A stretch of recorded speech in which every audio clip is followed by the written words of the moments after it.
Sure. There's no way to describe it other than it's an overwhelming negative for American businesses and consumers, right? Tariffs are nothing more than taxes, and we're going to pay them on all the products that you were just describing, whether that's automobiles or agriculture. And, the drag that it's going to put on the economy is something that none of us want to see, particularly given the fact that imposing these tariffs, these taxes on Americans, will do nothing to solve the problem, the very real problems that we have at the southern border. So it hurts American businesses. Explain that to me. In other words, I get it if there's a Ram truck that's made in Mexico and now is subject to a tax that it was not subject to. But other American businesses would be hurt how? Because they are importing machinery or parts or components from Mexico, or what? All of those things, right? And it's not just big businesses. It's a lot of mid-sized manufacturers. It's even small companies, right, who import things from Mexico that they sell here in the United States. So unlike some of the previous tariffs that we've seen in this administration, this proposal hits everything that we import from Mexico. So on what basis would you contemplate suing the administration to block these tariffs? Well, our number one goal is to make sure that these tariffs don't go into effect. Our second goal is to actually address the problem at the southern border. With respect to the first goal, we're looking at every option available to us. First, we'd like to persuade the administration not to proceed down this path, but it's only prudent for us to look at our legal options and also what Congress might be able to do. What legal grounds, Neil, would you say the suit would be based, or is this just a threat?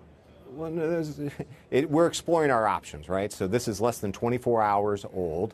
None of us expected this when we woke up yesterday morning. And so our team at the U.S. Chamber, but frankly, lawyers in the business community in both individual companies and also other trade associations have since last night been looking to understand what legal authority these tariffs could be imposed under and what recourse those who are negatively impacted, businesses and consumers, might have in response. Neil, how many members do you have?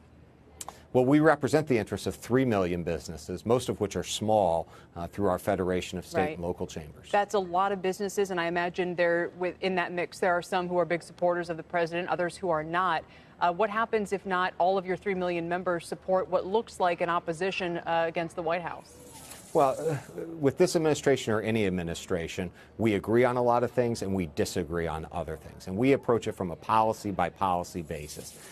We're some of the biggest champions and proponents of what this administration is doing in terms of regulatory relief for American businesses. We were a chief proponent of the tax reform, first time in 30 years. So when our interests align, we are right there shoulder to shoulder. We happen to disagree on tariffs, and we're not going to be shy, whether it's this administration or any other administration, in making sure that we highlight the negative consequences of imposing taxes on American businesses and consumers. I think the administration would say that ultimately the Mexican economy would pay these tariffs in the form of lower output because demand for their products would go down, and that in that sense Mexico would pay for these tariffs. Do you see it that way? No, we don't, right? So there's obviously going to be widespread impact from these tariffs, but let's understand something. The administration's number one legislative priority and our top priority is enactment of the U.S.-Mexico-Canada Free Trade Agreement. That's because we have an integrated supply chain across North America. So it's not so easy that you can say, well, we'll just pick up and we'll begin sourcing, whether it's parts or machinery or components or tomatoes or avocados from somewhere else in the world, right? There are only so many options here. So in your view, what does the possibility of the imposition of these up to 25% tariffs mean for the ratification of that USMCA, both here and in Mexico? There's no question it's a huge new obstacle to getting USMCA ratified in both countries. One of the most positive things that's happened in the last several weeks in terms of passage of USMCA was lifting the tariffs on steel and aluminum. That gave a jolt towards our efforts and the efforts of others to secure ratification.